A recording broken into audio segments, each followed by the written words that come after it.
नमस्कार, मैं हूं आपके साथ विभा उपाध्याय और आप सभी दर्शकों का अन्नदाता कार्यक्रम में स्वागत करती हूं। हमारे देश का किसान जन का पोषक है, वो श्रम का देवता है, अन्नदाता है। उसमें ही भारत की आत्मा निवास करती है और ऐसे ही किसानों की प्रगति के लिए हम खेती बाड़ी से जुड़ी हुई बहुत सी नई लाभकारी जानकारियां हर रोज सुबह लेकर आते हैं। तो चलिए कार्यक्रम शुरू करने से पहले देखते हैं क्या है आज के अन्नदाता में। सरसों की फसल में लगने वाले कीट की रोकथाम।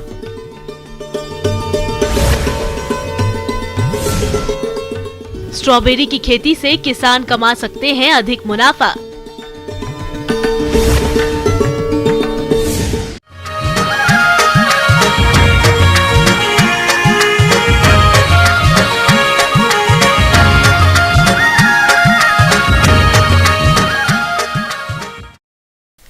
प्रदेश में इस समय सरसों की बोनी चल रही है और कहीं कहीं क्षेत्रों में तोरिया, राई, सरसों की फसल बढ़वार की अवस्था में है। जैसा कि अभी मौसम में बदलाव का दौर जारी है, ऐसे में फसल पर कई हानिकारक कीट लगने लगते हैं, इसलिए समय रहते इनकी रोकथाम करना जरूरी है। तो आइए इस बारे में जानते हैं कृषि विज्ञान केंद्र सुखेत, जिला मधुबनी के कृषि वैज्ञानिक डॉक्टर राहुल सिंह राजपूत से।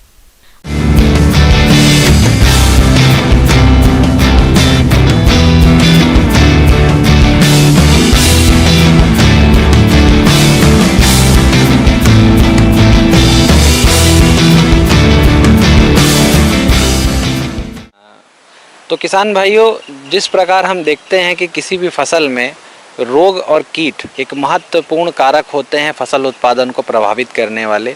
इस अंक में हम जो है कीट किस प्रकार से, कौन से कीट हैं, क्या उनके पहचान के लक्षण हैं, किस प्रकार निदान करना है, उस पर चर्चा करेंगे।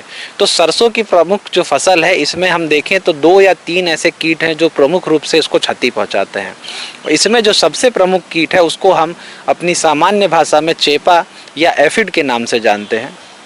आप देखेंगे कि ये जो कीट है ये क्या करता है कि पत्तियों की वनस्पतिक अवस्था में या पौधे की वनस्पतिक अवस्था में उसके तने के भाग में लग के उसको रस चूसने का काम करता है। सामान्य रूप से ये जो कीट है ये इस तरीके का कीट नहीं है कि जो ज़्यादा एक पौधे से दूसरे पौधे में इसका जो है आगमन होता है। ये स्थिर प्रकार का कीट है। इसी प्रकार अगर ये एक बार आपके पौधे में लग चुका है तो पूर्ण रूप से जब तक उसको नुकसान नहीं पहुंचाएगा तब तक ये अपना वहाँ पे प्रजनन और विकास करते रहता है। चेपा, जिसे माहू कीट भी कहा जाता है, यह कीट हल्के हरे पीले रंग का 1.0 से 1.5 मिलीलीटर लंबा होता है। इसके प्रौढ़ एवं शिशु पत्तियों की निचली सतह और फूलों की टहनियों पर समूह में पाए जाते हैं। इसका प्रकोप दिसंबर मास के अंतिम सप्ताह में, जब फसल पर फूल बनने शुरू होते हैं, तब होता है और यह मार्च माह तक बना रहता है। प्रौढ़ व शिशु पौधों के विभिन्न भागों से रस चूसकर नुकसान पहुंचाते हैं। फसल पर इस कीट का लगातार आक्रमण रहने पर पौधों के विभिन्न भाग चिपचिपे हो जाते हैं, जिन पर काला कवक लग जाता है। परिणाम स्वरूप पौधों की भोजन बनाने की क्षमता कम हो जाती है, जिससे पैदावार में कमी हो जाती है। कीटग्रस्त पौधों की वृद्धि रुक जाती है और इसके कारण कभी कभी तो फलियां भी नहीं लगती और यदि लगती हैं तो उनमें दाने पिचके एवं छोटे हो जाते हैं। तो जब भी आप इस प्रकार के कीट को आप अपने सरसों के पौधे में देखें तो इसके नियंत्रण और निदान के लिए आपको जो दवा डालना है वो सबसे अच्छी दवा होती है, जो इस्तेमाल हम आसानी से कर सकते हैं और पर्यावरण के लिए हमारे लिए सेफ भी होती है। उसको हम डाइमेथ्यूएट बोलते हैं और 1 ml प्रति लीटर की दर से यदि हम इसका इस्तेमाल करें तो ये जो दवा है कीट नियंत्रण में काम आती है। सरसों की फसल में माहू कीट का नियंत्रण। सरसों का समय पर बिजाई करने पर इस कीट का प्रकोप कम होता है। कीट प्रतिरोधी किस्मों का चयन करके बुवाई करें, जिसमें राया जाति की किस्मों पर चेप का प्रकोप कम होता है। इसके अलावा दिसंबर के अंतिम या जनवरी के प्रथम सप्ताह में जहां इस कीट के समूह दिखाई दें, उन टहनियों के प्रभावित हिस्सों को कीट सहित तोड़कर नष्ट कर दें। जब खेत में कीटों का आक्रमण 20% पौधों पर हो जाए या औसतन 13 से 14 कीट प्रति पौधा हो जाए तो किसी कीटनाशी का प्रयोग करें। 20 लीटर गौमूत्र में 5 नीम की पत्ती का काढ़ा मिलाकर 400 लीटर पानी में मिलाकर प्रति एकड़ कीटग्रस्त फसलों पर छिड़काव 15 दिन के अंतराल पर करें। अगर कीड़ों का आक्रमण कम हो तो छिड़कावों की संख्या कम की जा सकती है। दूसरी एक जो इसमें एक और समस्या है सरसों के पौधों में, जिसको हम बोलते हैं आरा मक्खी या आरा कीट। ये सामान्य रूप से जो कीट है वो ततैये के आकार का दिखता है और हल्का सा पीला नारंगी रंग का इसका शरीर होता है। साथ ही साथ जो इसका पंख होता है, जो इसका वयस्क है, उसका जो पंख होता है वो हल्का सा धूसर रंग तथा काली सिरा जो पंख में होती, काली सिराएं होती, उसको देख के आप आसानी से पहचान सकते हैं। सुंडियों का रंग गहरा हरा होता है, जिनके ऊपरी भाग पर काले धब्बों की 3 कतारें होती हैं। पूर्ण विकसित सुंडियों की लंबाई 1.5 से 2.0 सेंटीमीटर तक होती है। इस कीड़े की सुंडियां इन फसलों के उगते ही पत्तों को काट काट कर खा जाती हैं। अधिक आक्रमण के समय सुंडियां तने की छाल तक भी खा जाती हैं। इसकी जो सुंडी होती है वो मुख्य रूप से पत्तियों को खाने के बाद उसमें अनियमित छेदे कर देती है, अर्थात उसका जो छेद है वो रेगुलर साइज में गोल ना दिख के अनियमित छेदा होता है, जिससे आप आसानी से इसको पहचान सकते हैं। तो इसके नियंत्रण के लिए जो मुख्य रूप से हम दवा का इस्तेमाल करते हैं वो मेटासिस्टॉक 25% जो है इसी में हमारे पास दवा उपलब्ध है।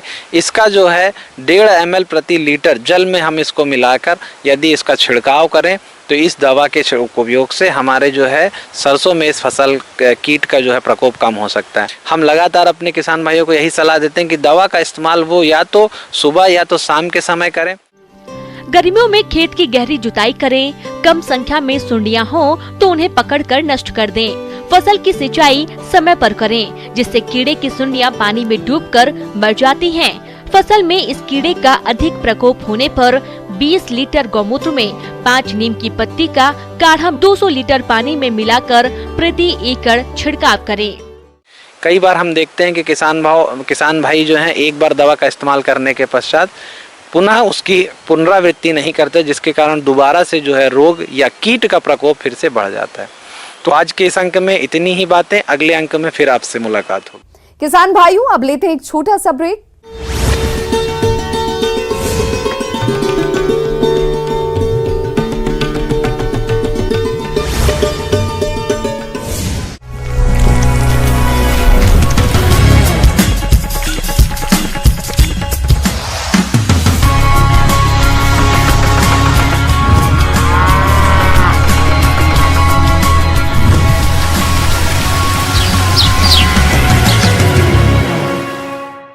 ब्रेक के बाद आप सभी दर्शकों का अन्नदाता में स्वागत है।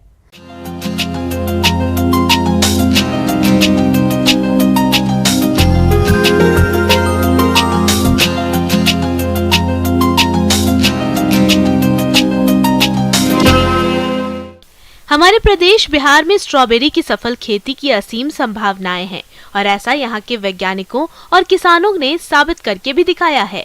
साथ ही किसान भाई भी इसकी खेती करके अच्छा लाभ ले सकते हैं। और जैसा कि अभी इसकी रोपाई हो चुकी है, ऐसे में रोपाई के बाद फसल का प्रबंधन ठीक ढंग से करना होगा, तभी इसकी अच्छी पैदावार मिलेगी। देखिए ये रिपोर्ट।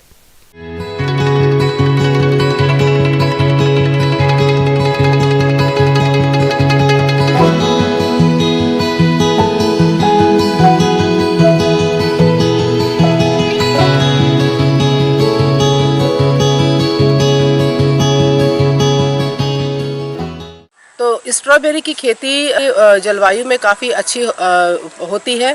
हमारे जिन किसान भाइयों ने स्ट्रॉबेरी को लगाया हुआ है, तो अभी उनके पौधे जो हैं वो लगभग 5 से 6 सेंटीमीटर की अब ग्रोथ लेकर इतने बड़े हो गए होंगे। लगभग उसमें 8 से 10 पत्ती की अवस्था आ गई होगी।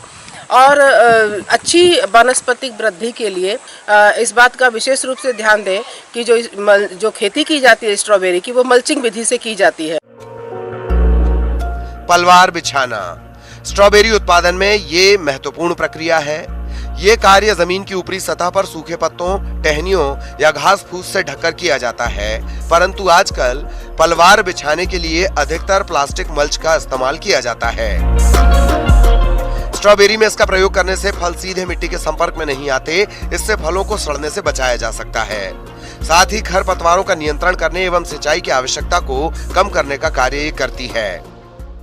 तो मल्चिंग शीट जो है उसमें किसी भी प्रकार का पानी का जमाव ना बना रहे, क्योंकि जिस वक्त आप सिंचाई करेंगे तो ड्रिप इरिगेशन यानी कि टपक सिंचाई पद्धति का इसमें इस्तेमाल करेंगे। और टपक सिंचाई पद्धति के माध्यम से जो पानी दिया जाना है उसकी मात्रा को आप तय कर लें, क्योंकि यदि पौधे के पास में हल्की नमी हो और जो मिट्टी है वो उसके आसपास के क्षेत्र का जो मिट्टी है उसमें भूमि में नमी हो तो उसका जो सिंचाई है वो उसको बंद कर दें। स्ट्रॉबेरी के पौधे लगाने के कुछ समय पश्चात उनके आसपास विभिन्न प्रकार के खरपतवार उगाते हैं। ये पौधों के साथ पोषक तत्वों, स्थान, नमी, वायु आदि के लिए स्पर्धा करते रहते हैं। इसके साथ ही ये विभिन्न प्रकार के कीट एवं रोगों को आश्रय प्रदान करते हैं। अक्टूबर में रोपे तो पौधे से नवंबर में फुटाव शुरू हो जाता है। फुटाव शुरू होने पर खेत की निराई गुड़ाई करके खरपतवार निकाल देना चाहिए। अभी के तापमान में जैसे कि हम सभी लोग जान रहे हैं कि तो ऐसी परिस्थिति में अब धीरे धीरे जो टेम्परेचर है वो कम होगा और कुहासा वाला स्थिति भी आता है। तो कुहासा या कोहरा जो अभी लगेगा इसके रोकथाम के लिए कुहासे के समय में उसके अगर जो खेत है उसके चारों तरफ में इस तरीके का वातावरण रखें कि कुहासे का प्रभाव पौधे पर कम आए। इसके लिए आप खेतों की मेड़ पर हल्का धुआं कर सकते हैं, जिसकी वजह से कुहासा जो है कुहासे का प्रभाव पौधे पे कम आता है। पाले या सर्दी से बचाव के लिए निम्न सुरंग यानी लो टनल पॉली हाउस तकनीक का प्रयोग करना लाभप्रद होता है। दिसंबर से जनवरी माह में तापमान में काफी गिरावट आ जाती है। इस समय खेत में लो टनल तकनीक का निर्माण खुले खेत में उगाई जाने वाली फसल को कम तापमान या पाले से होने वाले नुकसान से बचाने के लिए किया जाता है। ये दूसरी संरचनाओं की अपेक्षा काफी कारगर एवं सस्ती तकनीक है। इसे तैयार करना काफी आसान होता है। लो टनल संरचना में हरित गृह जैसा वातावरण उत्पन्न हो जाता है। लो टनल स्थापित करने के लिए अंध्र चंद्राकार लोहे के तारों को 2 से 3 मीटर की दूरी पर स्थापित करते हैं और उसे पॉलीथीन से ढक देते हैं। मल्चिंग विधि में जो टपक सिंचाई विधि आप अपनाते हैं उसमें 21 नवंबर से 20 दिसंबर यानी कि 21 नवंबर से 20 दिसंबर के बीच में लगभग 60 ग्राम नाइट्रोजन और 200 ग्राम फास्फोरस और 600 ग्राम पोटास की मात्रा उसको घोलकर घुलनशील अवस्था में दे दें, ताकि वो पानी के माध्यम से पौधों को प्राप्त होती रहे। इसके बाद उसके 1 महीने बाद यानी कि 21 दिसंबर से 20 जनवरी के बीच में पुनः नाइट्रोजन 250 ग्राम और फास्फोरस 160 ग्राम और इसके साथ ही साथ पोटास जो है वो 600 ग्राम जो है उसको घोलकर पानी के साथ पौधे के लिए दे दें और ये मात्रा 1 एकड़ भूमि के लिए पर्याप्त होगी। खाद एवं उर्वरकों के उपयोग का मुख्य उद्देश्य पौधों के समुचित विकास और बढ़वार के साथ ही मृदा में अनुकूल पोषण दशाएं बनाए रखना होता है। इसीलिए रोपाई के बाद से इसमें फर्टिगेशन के रूप में NPK 19-19-19 की 25 ग्राम मात्रा प्रति वर्ग मीटर की दर से संपूर्ण फसल चक्र में देनी चाहिए। ये मात्रा 15 दिनों के अंतराल पर 4 से 5 भागों में बांटकर देनी चाहिए। स्ट्रॉबेरी में सूक्ष्म पोषक तत्वों का छिड़काव भी उत्पादन बढ़ाने में सहायक होता है। इसके साथ ही साथ कुछ ये भी देखने में आया है कि जब पौधा वानस्पतिक वृद्धि की अवस्था में होता है तो उसमें काटने वाले कीड़े का प्रकोप हो जाता है, जो पौधे की पत्ती को कई जगह से काट देता है। तो ऐसी अवस्था में फ्लूबेंडियामाइड नामक एक दवा है, फ्लूबेंडियामाइड, अगर इसको आप 25 ग्राम प्रति एकड़ की दर से इसका प्रयोग करेंगे तो ये समस्या पौधे में नहीं आएगी।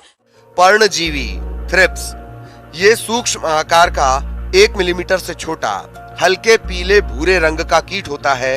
इस कीट के वयस्क और शिशु दोनों ही स्ट्रॉबेरी की पत्तियों एवं पुष्पन से रस चूसकर क्षति पहुंचाते हैं। इसकी रोकथाम के लिए इमिडाक्लोप्रिड 1 मिलीमीटर प्रति 3 लीटर पानी में घोलकर छिड़काव करें। पौधे में कॉपर ऑक्सीक्लोराइड, जिसको कि ब्लू कॉपर, हाई कॉपर के नाम से बाजार में उपलब्ध है, तो ब्लू कॉपर जो है उसकी लगभग 1 ग्राम मात्रा 3 लीटर पानी में घोलकर छिड़काव कर दें, ताकि किसी भी प्रकार के फफूंद का जो है इन्फेक्शन या प्रकोप पौधे में ना हो। इससे पौधा बचा रहेगा। इस तरीके से उचित प्रबंधन करके हमारे किसान भाई स्ट्रॉबेरी की खेती करके, जो कि एक विशेष तो फसल है और बहुत ही आकर्षक इसके फल होते हैं, इसका बाजार भाव भी बहुत अच्छा मिलता है। लगभग आज के समय में 400 रुपये प्रति किलोग्राम की दर से इसका जो फल है उसकी बिक्री होती है। तो हमारे किसान भाई इसकी खेती करके अच्छी आमदनी प्राप्त कर सकते हैं। आगे और भी हैं खेती बाड़ी से जुड़ी हुई बहुत सी रोचक जानकारियां। यहां रुकेंगे एक छोटे से ब्रेक के लिए।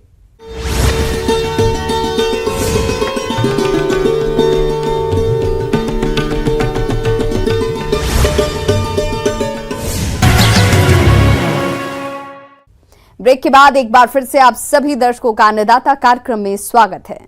प्रदेश के जो किसान दुधारू पशुओं का पालन कर रहे हैं, उनका सबसे ज्यादा खर्च पशुओं के आहार में ही होता है। अगर पशुपालक खुद अपने स्तर पर पशुओं का आहार बनाए तो काफी हद तक आहार पर आने वाली लागत को कम कर सकते हैं। तो चलिए कम लागत में पशुओं की संतुलित आहार व्यवस्था पर जानकारी लेते हैं पशु वैज्ञानिक डॉक्टर BS मीणा से।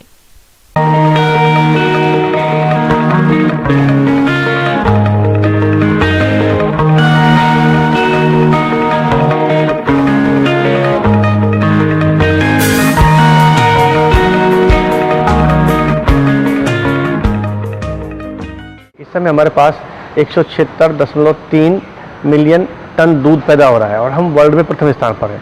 लेकिन हकीकत में जब हम गांव में जाते हैं तो देखते हैं इसमें किसान का दूध उत्पादन कम हो जाता है कि जो ऑन एन एवरेज हमारा दूध उत्पादन का खर्चा आता है, जो देसी गाय है, देसी गाय का दूध उत्पादन खर्चा करीब 34 रुपये और 76 पैसे के हिसाब से आता है 1 लीटर पैदा करने में। जो भैंस है, भैंस का हमारा करीब ये पड़ता है 31 रुपये प्रति लीटर का आता है। और जो संकर नस्ली गाय है उनका करीब ये 29 रुपये प्रति लीटर है। ऑन एन एवरेज एक आम पशु है जिसका वजन 400 किलो के आसपास है, वो 5 से 6 किलो के आसपास भूसा खाता है, 4 से 5 किलो दाना और करीब 18 किलो के आसपास उसको हरा चारा चाहिए। ये हमारी रिक्वायरमेंट एक आम पशु के लिए। डेयरी व्यवसाय की सफलता मुख्यतः दुधारू पशुओं पर निर्भर करती है। इसीलिए दुधारू पशुओं का रखरखाव, उनका खान पान और स्वास्थ्य प्रबंधन समुचित होना चाहिए ताकि पशुपालक अपने दुधारू पशु से उसकी पूरी क्षमता से दूध उत्पादन ले सकें और डेयरी व्यवसाय से अधिक लाभ उठा सके। हम दूध के हिसाब से हम दाना की मात्रा बढ़ाते हैं। जैसे कि मान लो कि कोई पशु 10 लीटर दूध दे रहा है या 12 दे रहा है या 15 दे रहा है, तो हम कैसे उसकी मात्रा निर्धारण करें, इसका मोटा तरीका है। यदि भैंस है तो 2.5 किलो दूध पर 1 किलो दाना, और यदि हमारी गाय है, संकर गाय है, तो 3 किलो दूध पर 1 किलो दाना। ये मोटा एक थंब रूल है। देसी भाषा में कहें तो एक जो भैंस है उसको ये कि मान लो 10 किलो दूध दे रही है तो उसको 5 किलो दाना चाहिए, और यदि संकर गाय है तो 10 किलो दूध पर उसको 4 किलो दाना चाहिए। यानी कि 1 किलो पर 500 ग्राम दाना भैंस के लिए, 1 किलो पर 400 ग्राम दाना हमारी गाय के लिए। और हम यहाँ इस बात जोर देना चाहेंगे कि दाने का मतलब यही नहीं है, दाने में कम से कम 5 चीज़ें बहुत ही आवश्यक हैं। जैसे कि जो हमारे मोटे अनाज हैं, चाहे वो ज्वार है, बाजरा है, गेहूँ है, जौ है, मक्का है, इनमें से कोई भी 2 या 3 अनाज हो, ये लेना चाहिए 30 से 33% मोटा तौर बता रहा हूँ। और खल, जैसे सरसों खल है, बिनोला खल है, तिल की खल है, सोयाबीन खल, ये कोई भी 2 तरह खल हो, वो भी 30 से 33% इनका भाग लेना चाहिए।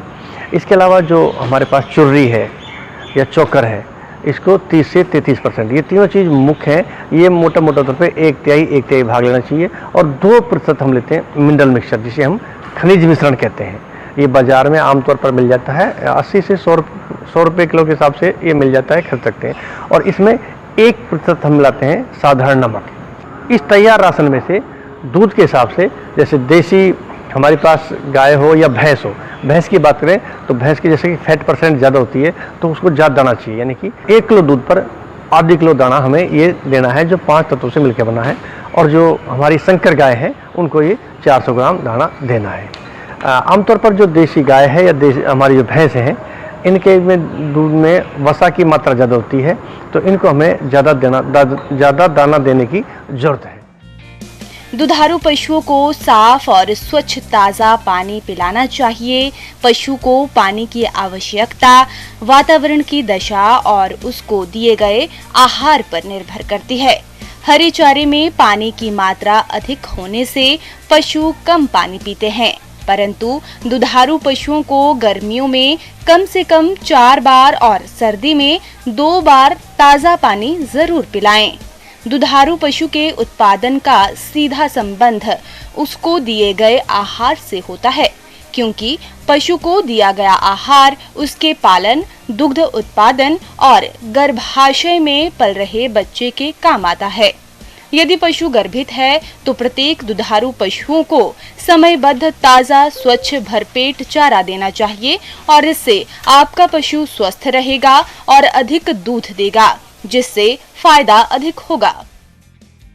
तो देखो, आमतौर पर ये होता है किसान भाई, जो पशु दूध देता है उसको दाना देते हैं, लेकिन जो पशु प्रेग्नेंट है उसको भूल जाते हैं। यदि हमारा पशु गर्भित भी है तो उसको 1 किलो दाना अलग से देना है।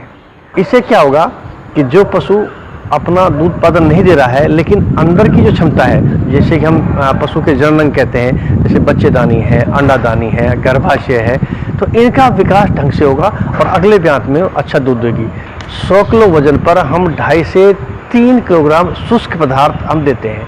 शुष्क पदार्थ की मैं मोटी मोटी गणना कराऊँ आपसे कि जैसे भूसा है, भूसा में हमारे पास 90% ड्राई मैटर होता है, हरे चारे में हमारे पास 20% ड्राई मैटर होता है। तो मान लो कि एक बच्चा है 100 किलो का है, तो 100 किलो के बच्चे को हमें 2.5 किलो सूखा पदार्थ देना है। मोटे तौर पर हम बात करें देसी भाषा में, तो एक जो बछड़ी है जो 100 से 200 किलोग्राम वजन की है, तो उसको हम आमतौर पर जो चारा देते हैं 10 किलो के आसपास हरा चारा देते हैं और 2.5 से 3 किलो के आसपास हम भूसा खिलाते हैं और उसको 1.5 से 2 किलो हम दाना मिश्रण देते हैं। ऑन एन एवरेज 1 किलो दाने का खर्चा करीब करीब 20 रुपये आता है, और यदि वो 1 किलो दाना बढ़ाने से हमारा 1 किलो दूध बढ़ता है तो दूध की कीमत आजकल 40 रुपये कम से कम गाँव में है, तो हमें सीधा सीधा 1 किलो दाना बढ़ाने से 20 रुपये का नेट मुनाफा होगा।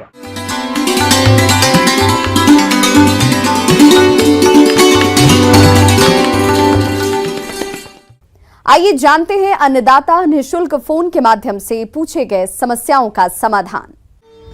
आज के अन्नदाता कार्यक्रम में हमने जिस प्रश्न को शामिल किया है उसे पूछा है 12 जिला देवघर से जिग्नेश कुमार ने। आप भिंडी की फसल में लगने वाले रोगों के नियंत्रण पर जानकारी चाहते हैं, तो जिग्नेश जी आपकी जानकारी के लिए देखिए कार्यक्रम का यह अंश।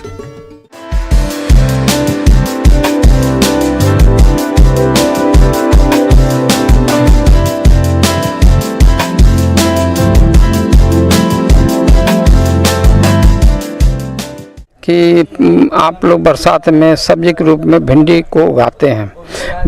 यह भिंडी बहुत फायदेमंद होती है। भिंडी की फसल में रोगों की बात करें तो इस फसल में पाउडरी मिल्ड्यू रोग का प्रकोप होता है। इस रोग में पौधों की पत्तियों और तनों पर सफेद रंग के चूड़ी धब्बे बनते हैं। रोग बढ़ने पर पत्तियां पीली होकर झड़ने लगती हैं। इस रोग से फसल को बचाने के लिए घुलनशील गंधक 3 ग्राम प्रति लीटर पानी के हिसाब से घोल बनाकर छिड़काव करें।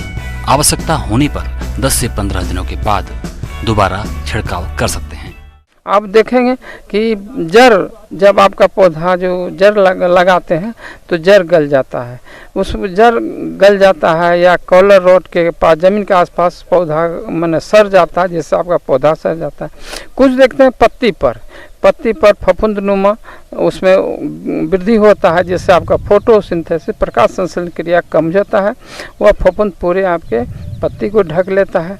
तो हम अब आपको उपचार के लिए कैसे उपचार, जो पीला आपका पत्ती हो गया, वायरस जनित पत्ती है रोग है, उसके लिए उपचार के लिए कीट द्वारा फैला। कीट के उपचार के लिए हम लोग नीम का तेल के खल्ली का उपयोग करते हैं।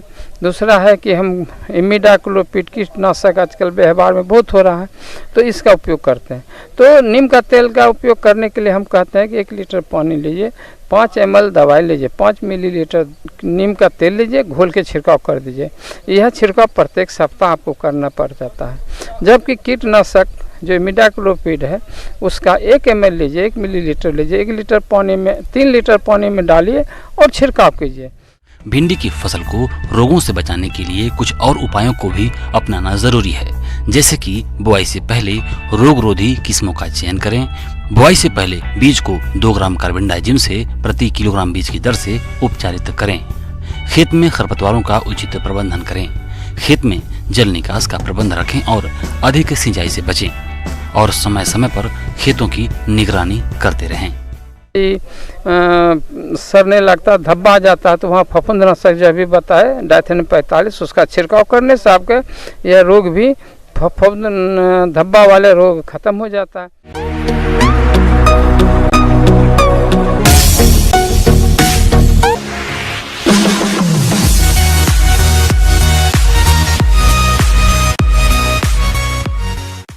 एक नजर डालते हैं राज्य के कुछ मंडियों के प्रमुख फसलों के बाजार भाव पर।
किसान भाइयों, कृषि संबंधित समस्या और सुझावों के लिए आप हमें इस पते पर संपर्क कर सकते हैं। Producer Annadata, news 18 Bihar Jharkhand, Ramoji film city Hyderabad 501512। साथ ही आप हमें ईमेल भी कर सकते हैं। हमारा ईमेल एड्रेस है p18annadatabihar@nw18.com। इसके अतिरिक्त आप हमें निःशुल्क हेल्पलाइन नंबर 180088922163 पर सोमवार से शनिवार सुबह 10 बजे से शाम 4 बजे के बीच संपर्क भी कर सकते हैं। अब समय हो रहा है आपसे विदा लेने का। कल फिर होगी मुलाकात कृषि से जुड़ी महत्वपूर्ण जानकारियों के साथ। नमस्कार।